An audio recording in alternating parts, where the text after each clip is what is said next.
Lahore police की तहरीक इंसाफ की रहनुमा डॉक्टर यास्मीन राशिद को गिरफ्तार करने की कोशिश। यास्मीन राशिद ने खुद को अपनी कार में लॉक कर लिया।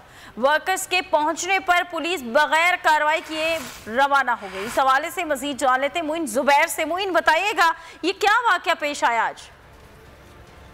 इस वक्त हमारे साथ बिना राशिद मौजूद हैं। अब से कुछ ही देर पहले शादमन अंडरपास पर पुलिस ने इनकी गाड़ी को रोका और उनको गिरफ्तार करने की कोशिश की। जानते हैं डॉक्टर यास्मीन राशिद से कि उन्हें किस जुर्म में। मैडम, पुलिस तो आपके पीछे पड़ गई, पहले गाड़ी के पीछे थी। बेटा, मुझे नहीं पता।